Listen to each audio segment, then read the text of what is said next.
Então, boa noite a todos, que sejamos todos bem-vindos a mais esse Evangelho no Lar online aqui do mês de julho. Lembrando sempre que a nossa Casa Espírita Capitão Vendramini oferece palestras públicas aos domingos às 19 horas, como também os passes. E às terças-feiras temos nosso Evangelho no Lar online, sempre às 19 horas, aqui no nosso canal do YouTube. Não podemos deixar de falar do nosso mini seminário que vai ocorrer no primeiro domingo de agosto, dia 6 de agosto, às 18 horas. Atenção! Ao contrário do normal, dos domingos, que nós sempre iniciamos às 19 horas, nesse dia em especial, que será esse mini seminário, nós vamos iniciar às 18 horas. E a hora para finalização está prevista ali, por volta das 20 horas. Nesse dia nós teremos a presença de palestrantes de Varginha, o Rodrigo Ferreira, que vem com frequência à nossa Casa Espírita para fazer palestras, e o João Carlos. Os dois farão a palestra juntos sobre o tema Amor e Vida. E nós vamos servir também um café com acompanhamentos e no final nós vamos abrir para perguntas. Não perca esse dia 6 de agosto, primeiro domingo de agosto, às 18 horas e não às 19 horas. Bom, dado aqui os avisos, vamos então nos preparar para o nosso estudo da noite, iniciando com uma prece, fechando os nossos olhos, elevando nossos pensamentos, os nossos sentimentos em prece, pedindo a Deus Todo-Poderoso que Ele possa nos amparar neste momento, que possamos estar ao lado dos nossos amigos espirituais e acompanhar este Evangelho, que tudo que for dito aqui possa penetrar em nossos corações e nos transformar em melhores criaturas. Dai-nos então a permissão de iniciar este Evangelho online do mês de julho. Que assim seja. Hoje nós vamos abordar o item 132, que tem como tema Tendo Medo. É do livro Fonte e Vida, de Emmanuel, através aqui do nosso Chico. Esse texto ele começa falando da parábola dos talentos. Não sei se todos lembram ali da parábola dos talentos, mas vamos então, antes de ler esse item 132 do livro Fonte e Vida, vamos lembrar então como foi essa parábola dos talentos. Então, essa parábola diz o seguinte: um homem rico, prestes ali a iniciar uma longa viagem, chamou seus 3 servos e lhes disse que eles seriam os guardiões de seus bens enquanto estivesse ali ausente. Após o mestre analisar as habilidades naturais de cada um, ele deu 5 talentos a um servo, 2 a outro e 1 ao terceiro. Em seguida, partiu para a sua viagem. Os servos não perderam tempo e imediatamente adentraram o mundo do empreendimento e dos investimentos. Aquele que recebera 5 talentos empregou e ganhou outros 5. Do mesmo modo, o que recebera 2 ganhou outros 2, mas o que havia recebido apenas 1 fez uma cova no chão e escondeu ali a propriedade do seu mestre.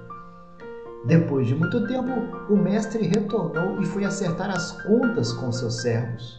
O servo que havia recebido 5 talentos se apresentou. Meu senhor, ele disse, o senhor me confiou 5 talentos. Veja aqui que estão mais 5 que eu consegui. Muito bem, servo bom e fiel, o mestre respondeu. Já que foste fiel no pouco, confiar-te-ei o muito. Entra no gozo do teu senhor. Em seguida, o servo que havia recebido 2 talentos se aproximou do mestre. Meu senhor, disse, o senhor me confiou 2 talentos. Veja, obtive mais 2. O mestre disse, muito bem, servo bom e fiel. Já que foste fiel no pouco, confiar-te-ei o muito. Entra no gozo do teu senhor. Finalmente, aquele que havia recebido 1 talento se aproximou de seu mestre. Meu senhor, disse,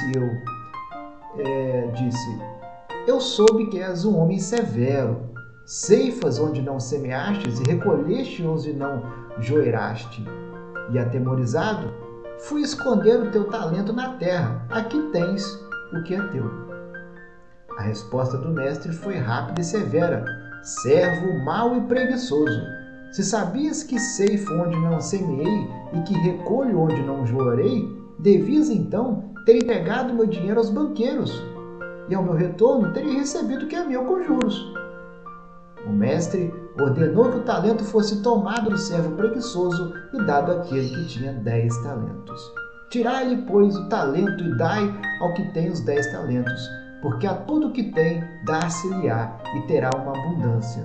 Mas o que não tem, até o que tem ser-lhe-á tirado. Lançai o servo inútil nas trevas exteriores, ali haverá o choro e o ranger de dentes. Bom, nessa parábola, a palavra talento possui 2 significados. É uma unidade monetária, que era utilizada ali na época. Bom, e se nós interpretarmos de uma forma mais ampla, os talentos se referem a todos os dons que Deus nos deu. Essa definição abarca todos os dons, naturais, espirituais e materiais. Inclui também nessas as nossas habilidades e recursos naturais, saúde, educação, bem também, como as nossas posses, dinheiro e oportunidades. A parábola também contém uma lição crítica sobre como devemos utilizar ali as nossas habilidades e recursos que Deus nos deu. Lá no livro da Gênesis, Deus deu a Adão a terra, a qual ele deveria misturar seu trabalho para seu próprio uso. Na parábola, de forma similar, o mestre esperava que seus servos buscassem ganhos materiais e, em vez de preservar passivamente o que lhes tinha sido dado, o mestre esperava que investissem ali o dinheiro. O mestre então ficou furioso diante da timidez do servo que tinha recebido um talento. Deus nos ordena a utilizar nossos talentos para fins produtivos. A parábola enfatiza a necessidade do trabalho e da criatividade e condena a preguiça. Bom, feito então essa lembrança da parábola dos talentos, vamos então começar a leitura do livro Fonte Viva, do item 132, de título Tendo Medo. E é claro que ela vai começar citando essa parábola, Então, em Mateus capítulo 25, versículo 25. E tendo medo, escondi na terra o teu talento. Um pedacinho ali da parábola que a gente acabou de ver. Então vai dizer assim, nesse item 132. Na parábola dos talentos, o servo negligente atribui ao medo a causa do insucesso em que se infelicita. Receber a mais reduzidas possibilidades de ganho, contar apenas com um talento e temer a lutar para valorizá-lo.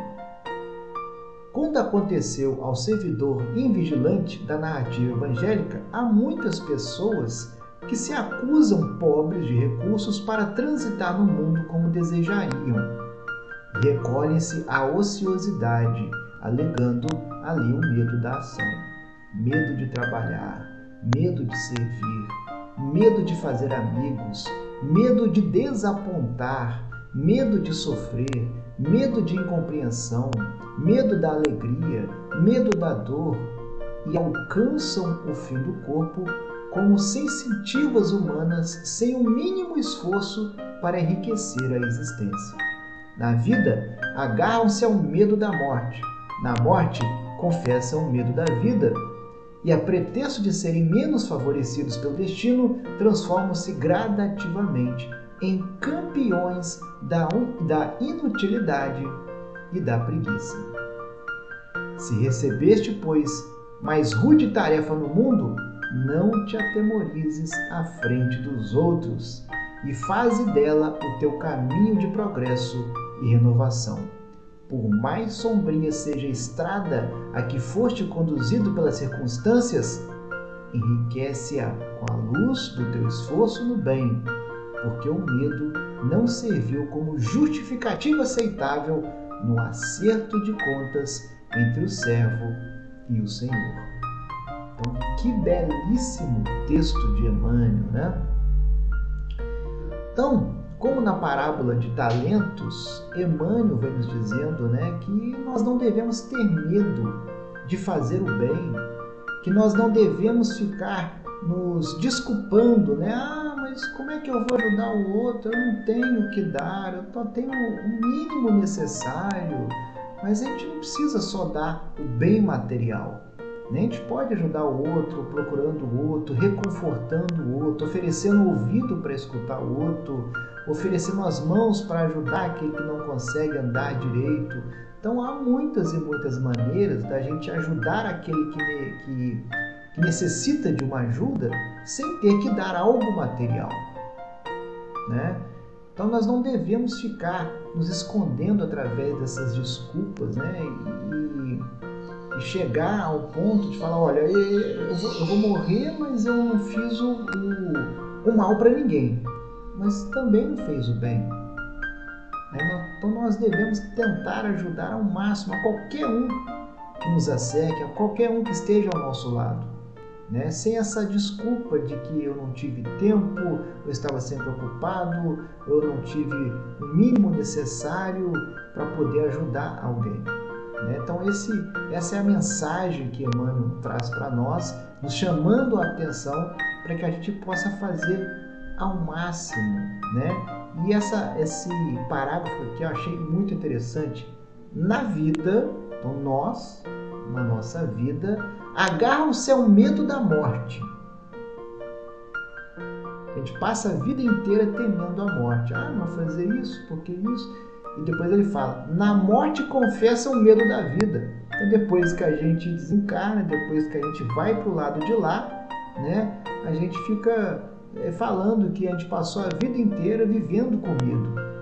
Né? E depois ele fala, e a pretexto de serem menos favorecidos pelo destino, transformam-se gradativamente em campeões da inutilidade e da preguiça. Ah, mas Deus não me deu isso, Deus não me deu aquilo, eu não tive oportunidades como fulano de tal, eu não tive empregos assim, assado, e fica nesse desculpismo, né, de poder favorecer o bem.